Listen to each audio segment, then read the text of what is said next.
to give. Marxism, besides denying human incentives, also has a problem where it just assumes that everything is finite and we're all just dividing up the same small set of things. Well, the cavemen didn't have color TVs and computers and cars and antibiotics and medicine. We're not sitting around dividing up the same few things. The knowledge grows, we create more. It also tends to assume that we can freeze frame at some point in society and say, well, we have enough different kinds of sneakers and we have enough housing, we just need to allocate it better. And that is not how anything works.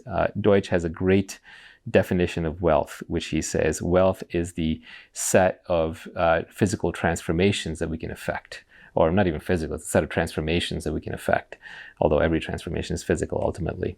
And so when you think about it that way, you realize that knowledge is not just stored up capital in the classic Marxist sense, capital versus labor, but it's also knowledge on what to do with that capital. The cavemen or the Paleolithic ancestors had access to all the same resources we did. They were living on the same earth.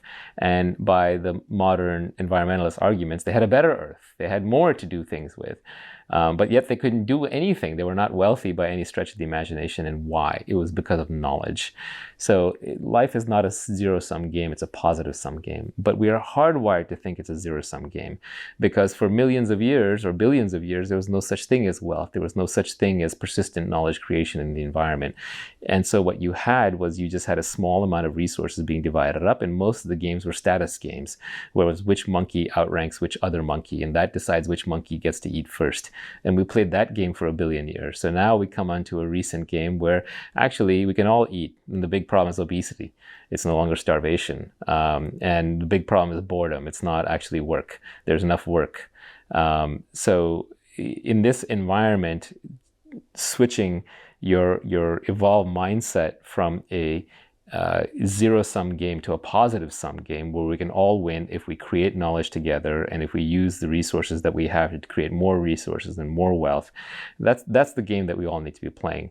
Now, inequality is an issue, and it's going to be a bigger issue because technology creates leverage, and leverage creates the gap between the haves and the have-nots just by the nature of the choices they make and what they choose to do. So that drives people into thinking that things are really unfair.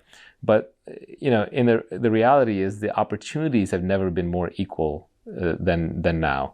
Elon Musk and Jeff Bezos have the same iPhone you do. They don't have some better version of an iPhone. They're eating food that might be marginally better than yours, but it's basically the same. You might even have a better diet than them. You probably have more time to go to the gym than them. They're not immortal, and they're not going to be, most likely, not at this time scale. So you have more youth than them. You have a lot of advantages over them. So the wealth gaps are actually much smaller than people think. And a lot of that is due to just mass production, which comes from specialization of labor and capitalism.